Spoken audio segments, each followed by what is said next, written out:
Hello, good morning, and welcome to today's morning movement mobility session. We're going to be doing 3 sets of 3 exercises, all aimed to get your body moving, feeling more mobile, and warmed up, ready for the day or ready to start a workout. So, we're going to do our first circuit down on the floor. So, grab a yoga mat or something comfortable that you can rest on, and we'll be down here for these first 3 exercises so you don't have to get up at all in between. So make your way down to the floor. And we're going to start with a kneeling thoracic rotation. I have my knees underneath my hips and my hands underneath my shoulders. And then I have my back just in a neutral position. It's not rounded or arched, just nice and flat. And then one hand goes behind your head, and I'm bringing my elbow down towards my other arm, and then rotating that elbow up towards the ceiling. How high you're able to lift that elbow depends on your upper and middle back and shoulder mobility. So just work within whatever feels comfortable. We'll do 2 rounds of each exercise. So you might notice on the second round, you're able to open up a little bit further than on the first round. So just start gentle, and it's okay if your elbow doesn't get up nearly as far as mine does. Everybody's ranges of motion really vary, and the more you do this over time, the more range of motion you might get. All right, then we'll go on to the other side. So hand behind your head, dropping that elbow down to the other arm, and rotating up. It also helps to let your eyes kind of follow the movement of that elbow. So your head is down when the elbow is down, and it's up when your elbow is up. That also might help you get a little extra range of motion at the top.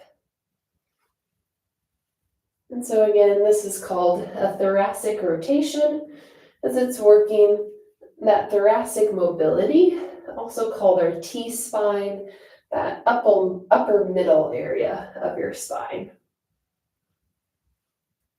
We'll do one more of these. And rest. Very nice. Then we're going to come down onto a side position for a clamshell internal and external rotation of the hip. So prop yourself up on your elbow. If that's not comfortable, you could also be just down on your side. But if you feel good here, make sure to keep a long neck. And then I have my knees bent and my feet tucked in. Then I'm going to lift my foot as I bring my knee down, and then switch to bring my feet together as my knee comes up. So we're pivoting just at that hip socket, or externally and then internally rotating that knee.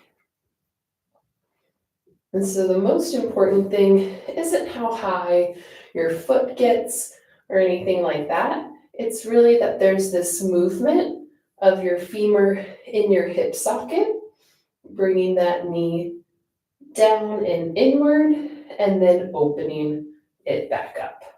You might notice this engaging quite a few glute and side of the leg muscles.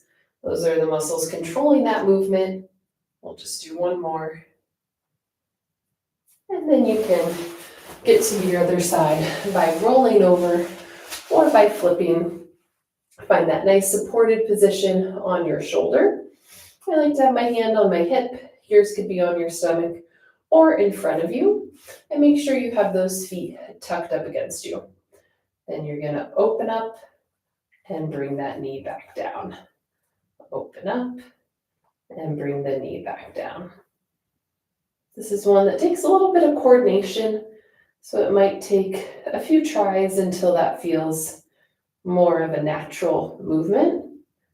But just focus on thinking about this femur opening up and dropping back down. Totally normal to feel like one side is a little bit more mobile or stable or coordinated than the other. We'll do 2 more and 1 more. Very good. And then we're going to find a position laying down on your back.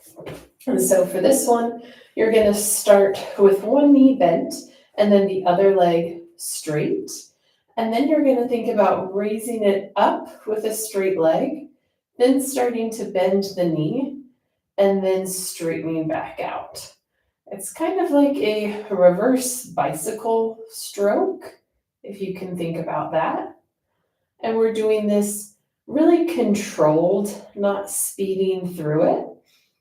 I like to have my hands on my stomach just as a reminder to keep my core a little bit engaged. We're not going for a core workout here, but it's just a little bit activated, a little bit tight. You should be able to feel that with your fingers to help protect the back and the spine in this position. We'll do 1 more. And then switch legs.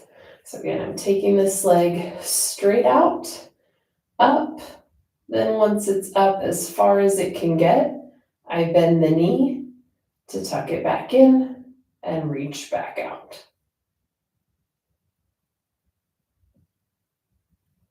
Kind of that reverse bicycle motion, bringing a little bit of that hamstring stretch element into things as you lift up as far as you can with that straight leg. Might feel the quad engaging as it's controlling the knee. Just keep it nice and slow if you're tempted to speed up on this one. And we'll do 1 more. And rest. Very good. All right, we're going to run through these 3 exercises one more time. So slowly make your way back to that kneeling position for our thoracic rotations. Again, knees under hips. I like to spread my fingers wide and make sure that your hands are right under your wrists, not in front of your shoulders. And then one hand behind your head. Drop that elbow down and raise the elbow up to the ceiling for that twist. Again, just taking your time, following your elbow with your eyes to get that extra little bit of range of motion. And make sure not to hold your breath. Just focus on nice, even breathing. Maybe exhaling as you lift up, but really don't stress too much about the pattern of your breathing on these exercises. And we'll switch sides. So other hand behind your head, dropping that elbow down towards the other arm, and rotating up towards the ceiling. This is a really great one for posture because it's counteracting all that forward rounding or hunched over position that we might find ourselves in a lot of the day. So really think about bringing the shoulder blades together as you lift, and you'll get even more out of that rotation. 1 more time. And rest. And then we'll come into our second one, that clamshell, internal and external hip rotation.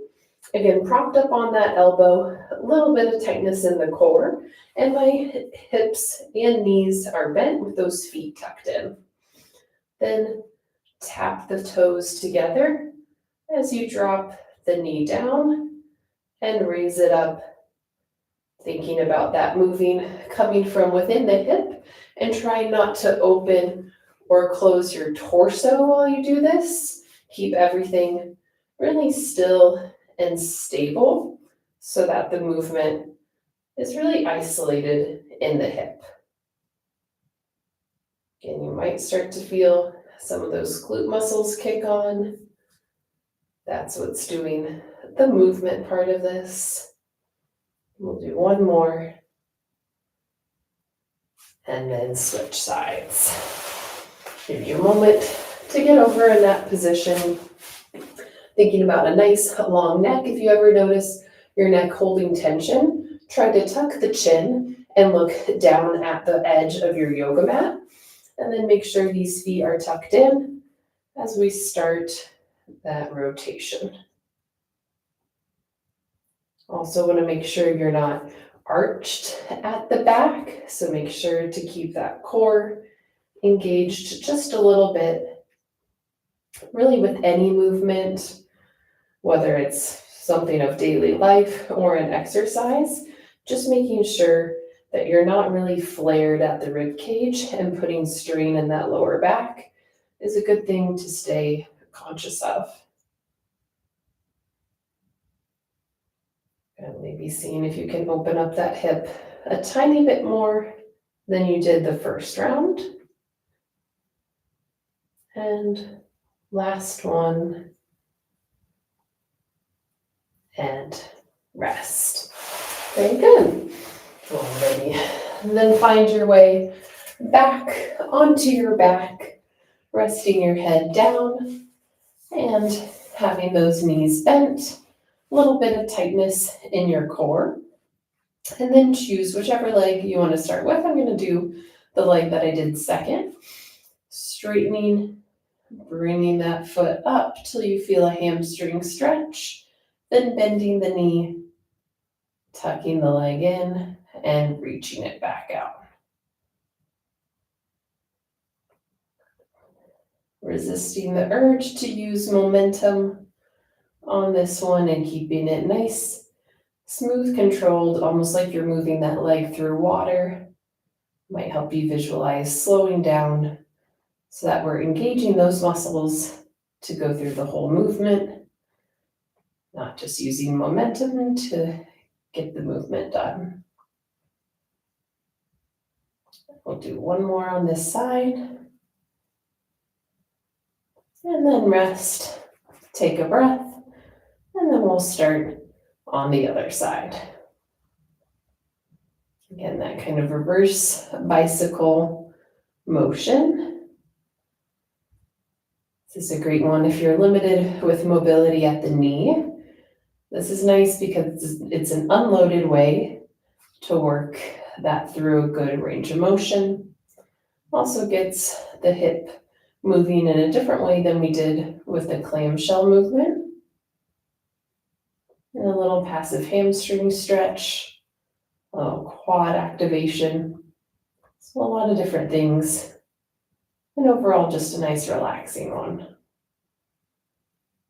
We'll do one more. And rest. Very good. All right, our next two circuits are going to be standing.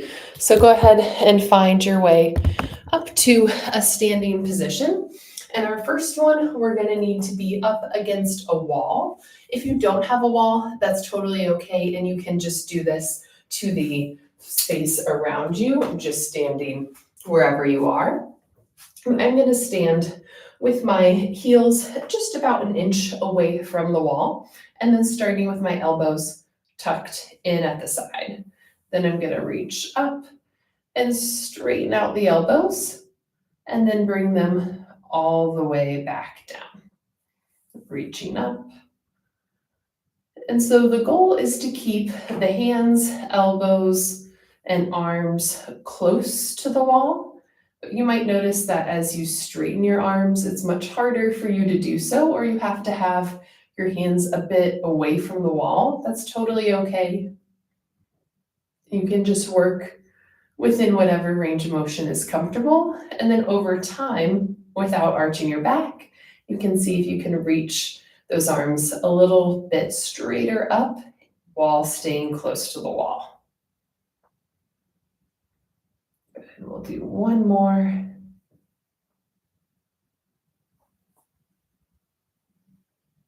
And rest. Very good. All right, second one is going to be alternating lateral lunge switches. So for this one, I'm taking a wide stance. Yours doesn't have to be as wide as mine. You can start really conservative if you need to, and then move your feet wider as you feel comfortable. But I'm going to keep one leg straight as I shift into this hip. I'm not going too low, but I'm passing through center, standing all the way back up, then shifting over to the other side. I'm keeping the heel of my foot down as I shift, and I'm reaching the hips back so that my knee isn't pushing too far forwards, but it's almost like I'm sitting in a chair that's directly behind the heel of the bent leg. So with this one, we're getting a little bit of a stretch on that adductor, the inner thigh.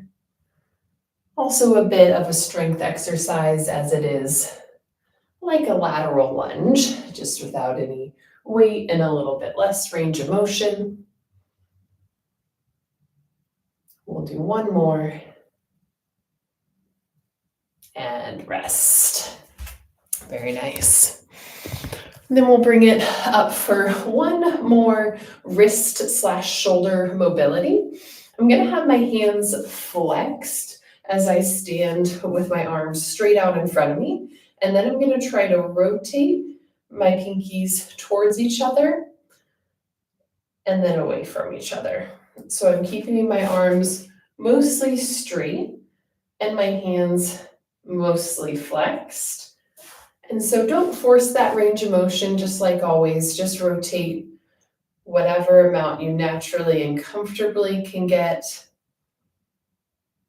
Keeping those fingers spread apart and rotating while you keep that flexed wrist position.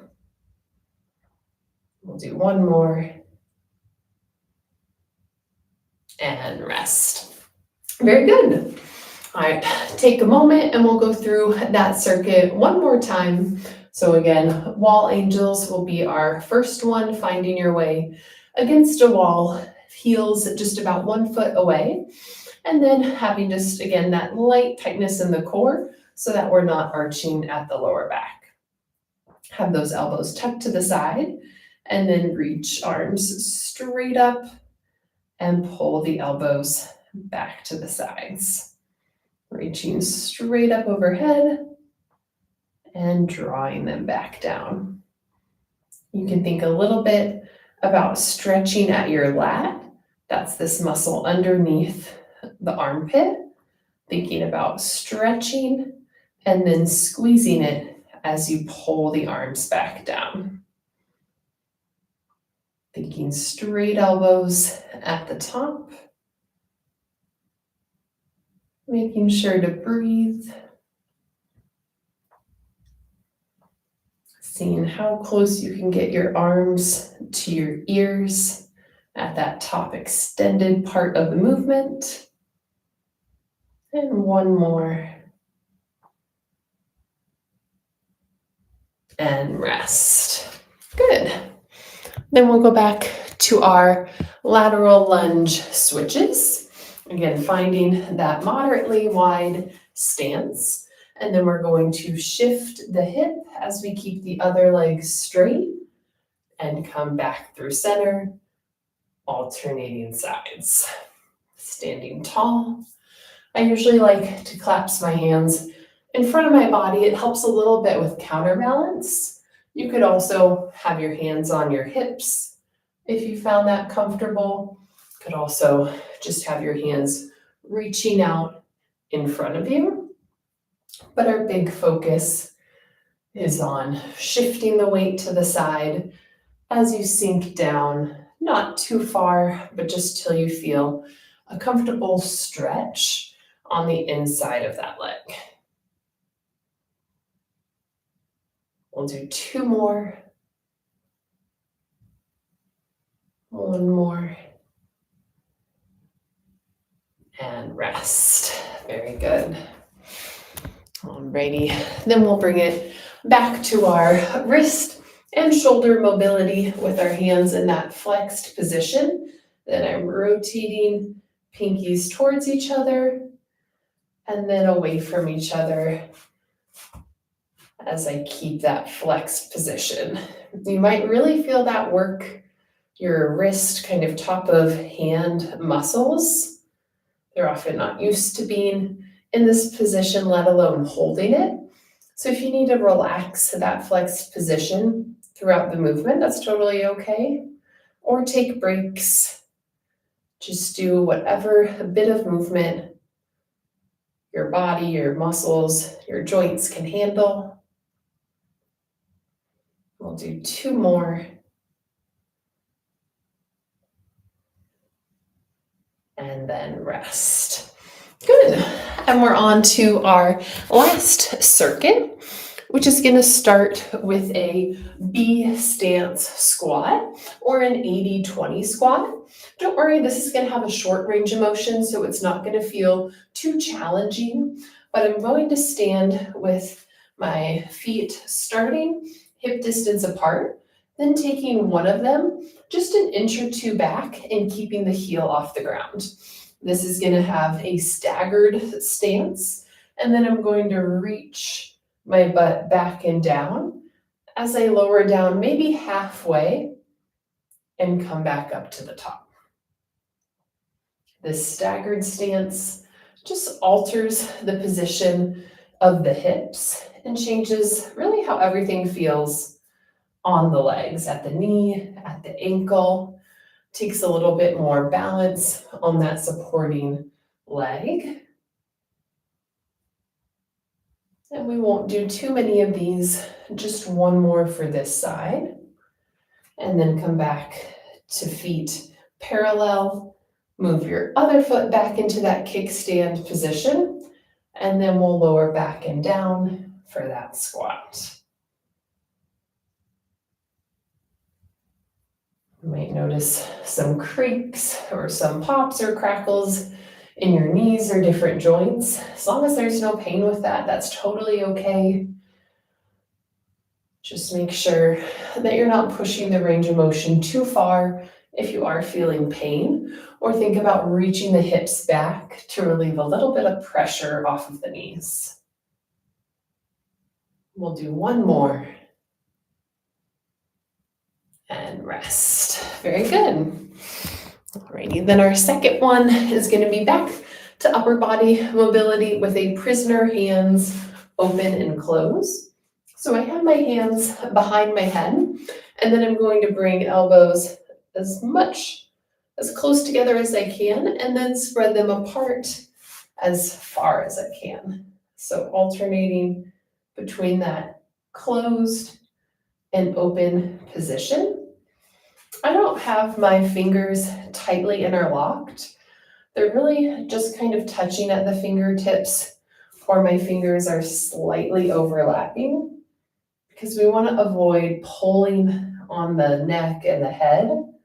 We're really just focusing on the upper back and shoulders by pulling the elbows and then bringing them back together. Last one. And rest. Very good.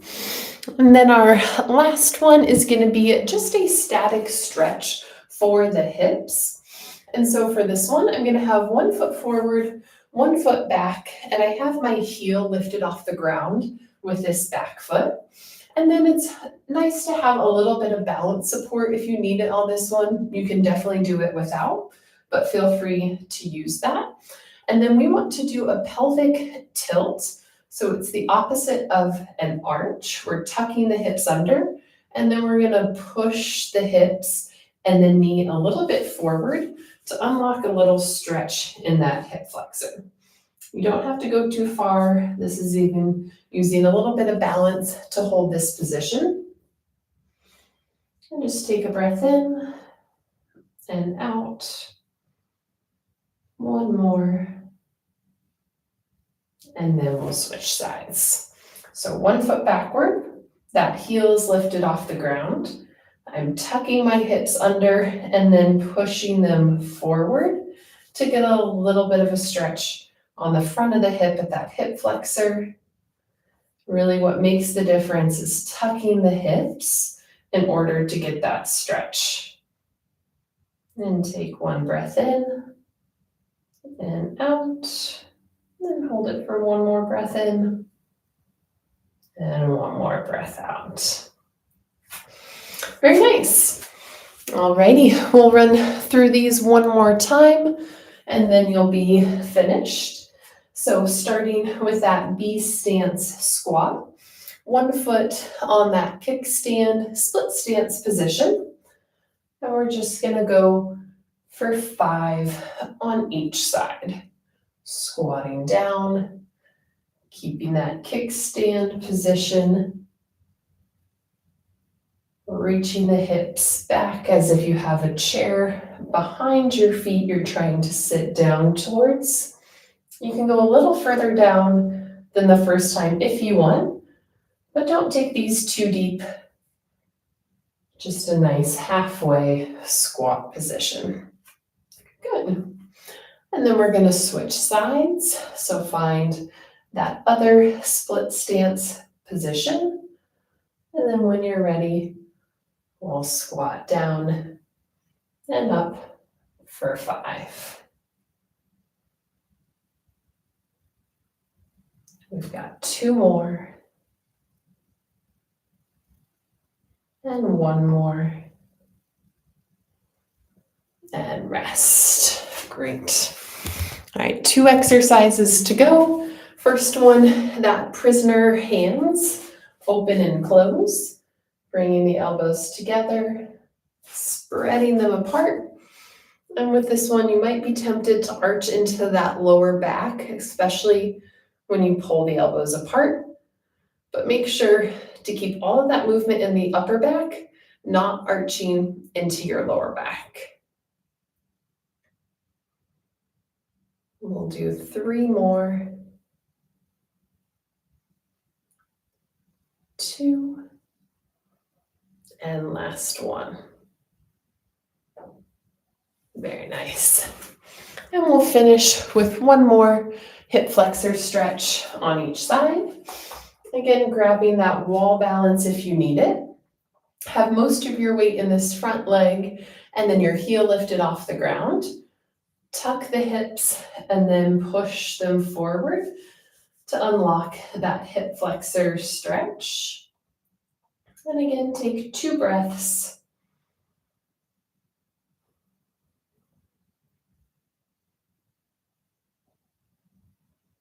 And then we'll switch to the other side. That foot goes behind you, tucking the hips, pushing them forward.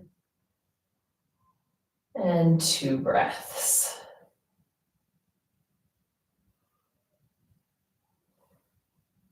And rest. All right, that is your mobility session for the day. I hope that you're feeling a little bit limbered up and really ready to take on your regular day or a strength session or some cardio.